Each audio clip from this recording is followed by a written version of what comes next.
On June 12, 2025, the long-simmering tensions between Israel and Iran finally erupted into open conflict.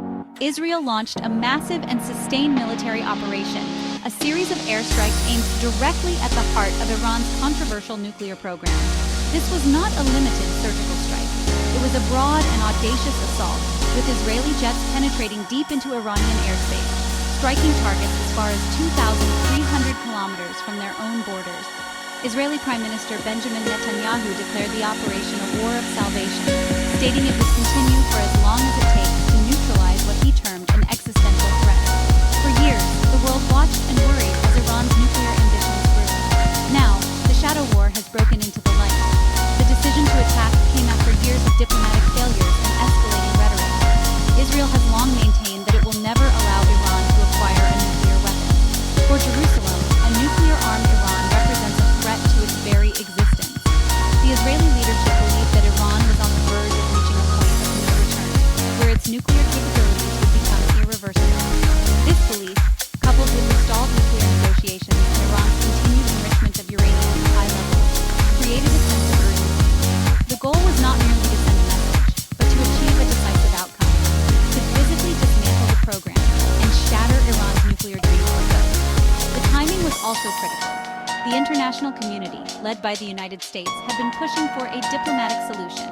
A new round of talks was scheduled for June 15th in Oman, but the window for a peaceful resolution was closing fast. From Israel's perspective, waiting any longer meant risking that Iran would cross the nuclear threshold while the world was still talking. The attack was a powerful statement that Israel was willing to act alone, regardless of the diplomatic fallout. It was a calculated gamble, designed to force a change in Tehran's strategic calculus and demonstrate that the cost of pursuing a bomb would be unacceptably high.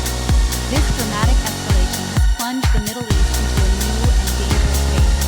The immediate aftermath saw fierce retaliation from Iran, which launched hundreds of missiles and drones toward Israeli cities. The conflict has already claimed lives on both sides and brought daily life to a standstill, with schools closed and civilians rushing to bomb shelters.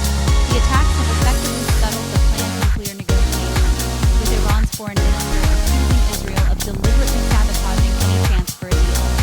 The region now holds its breath, caught between the possibility of a full-scale regional war and the faint hope that the violence might, paradoxically, create an opening for a new kind of diplomacy. Israel's operational objectives were multifaceted and ambitious, aiming to cripple Iran's nuclear program from every possible angle. The first and most critical goal was to destroy Iran's stockpile of highly enriched uranium, the essential fissile material needed for a bomb. Alongside this, the strikes sought to demolish the complex manufacturing equipment, such as advanced centrifuges, which are necessary to produce this material. A third objective was to eliminate key scientific and military personnel, thereby degrading the human expertise that drives the program. Finally, the overarching goal was to break Iran's political will, to convince its leadership that the pursuit of nuclear weapons would bring only devastation and was therefore a path not worth taking. The Israeli military unleashed a wave of attacks from a wide array of targets across Iran, showcasing a significant intelligence and operational capability. Reports indicate that over 80 sites were hit, including power stations that supply electricity to nuclear facilities, research laboratories, and buildings believed to be part of the nuclear organization. Even the Ministry of Defense headquarters in Tehran was reportedly struck. To weaken Iran's ability to retaliate through its regional allies, Israel also targeted Houthi leadership in Yemen. This broad campaign was intended to demonstrate that no target within Iran was beyond Israel's reach, creating a sense of vulnerability within the Iranian regime. However, the full extent of the damage remains unclear, and initial assessments are mixed. While Israel has successfully hit numerous pieces of infrastructure, Iran has spent decades preparing for such an attack. It has built deeply buried and heavily fortified facilities, most notably the Fordow uranium enrichment site, which is constructed under a mountain. The International Atomic Energy Agency, or IAEA, has confirmed that Fordow was attacked, but it is not yet known if its defenses were breached or if the centrifuges spinning within were destroyed. Iran has also invested in redundancy, creating backup systems and dispersing its assets to make them harder to destroy in a single campaign. The key question is whether the core components of the nuclear program have survived. There is currently no definitive evidence that Israel has managed to destroy or render unusable Iran's significant stockpile of uranium enriched to 60% purity, a level very close to what's needed for a weapon. If this material and a sufficient number of centrifuges remain intact, analysts warn that Iran could potentially reconstitute its program in a matter of weeks. It could move the uranium to Fordow or another secret, undiscovered location and make a final push for weapons-grade enrichment, potentially turning a major setback into a sprint for the bomb. Building a nuclear weapon is a complex puzzle, and enriched uranium is only one piece, albeit the most difficult one to acquire. To create a functional bomb, a country needs to master several other highly technical steps. First, the enriched uranium gas must be converted into a solid metal form. Then, this metal must be precisely machined into the components of a nuclear core. Finally, these components must be integrated into a reliable detonation package, complete with high explosives and sophisticated electronics that can trigger a nuclear chain reaction. This entire process is known as weaponization, and it requires specialized equipment that is difficult to obtain and operate. A major challenge for Israel is that much of this weaponization work can be done in smaller, clandestine facilities that are much harder to find and target than large enrichment plants like Natanz or Fordow. The IAEA has previously raised questions about Iran's past activities related to weaponization and the current location of equipment used in those experiments. It is highly probable that Iran has hidden these crucial assets in scattered secret locations across its vast territory. Even if Israel's strikes have severely damaged the known enrichment sites, the weaponization components may have gone completely untouched, ready to be used once enough fissile material is available. Furthermore, while Israel has successfully assassinated several key figures, including former atomic energy head Fordow and physicist Mohammad Tehran, the impact on Iran's overall knowledge base may be limited. Iran has spent decades cultivating a large and deep core of skilled scientists, engineers, and technicians. This human infrastructure is resilient and cannot be eliminated through a handful of targeted programs. Knowledge, once gained, is difficult to erase. The remaining experts can continue the work and train a new generation, ensuring the program's continuity even after suffering significant losses among its senior leadership. The recent attacks have also highlighted Iran's own military advancements. In its retaliatory strikes, Iran has deployed new and more sophisticated missiles, such as the solid-fuel Qasem, which features a maneuverable warhead designed to evade missile defense systems.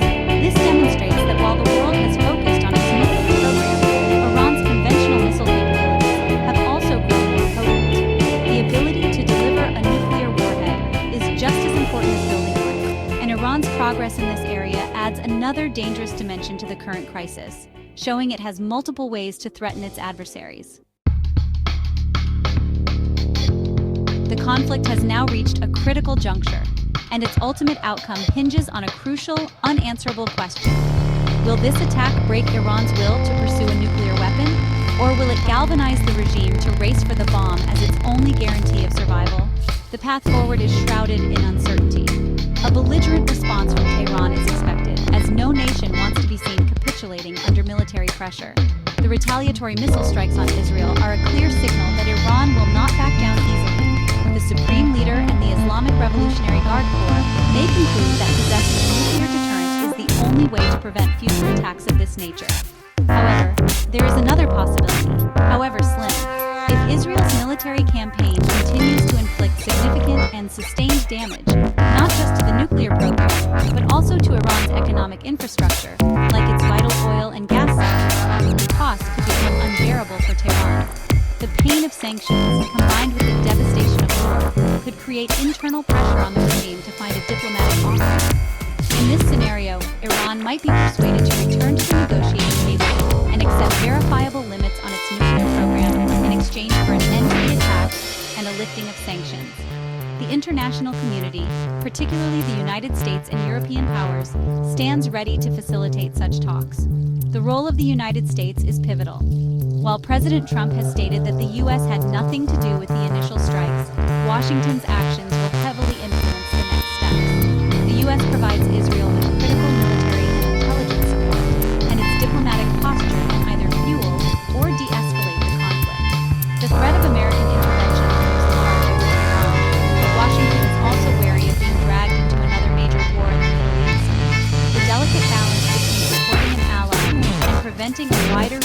conflagration will define American policy in the coming weeks. Ultimately, the future of Iran's nuclear program is now being written day by day in a deadly exchange of fire. The Israeli strikes have created a new reality, shattering the previous status quo. Analysts remain skeptical that a deal can be reached at the barrel of a gun, as coercion often breeds defiance rather than compliance. The risk of miscalculation is enormous, and the conflict could easily spiral out of control, drawing in other regional actors and triggering a global economic shock. For now, the world can only watch and hope that leaders on all sides choose a path away from the abyss. But the direction of travel remains dangerously uncertain.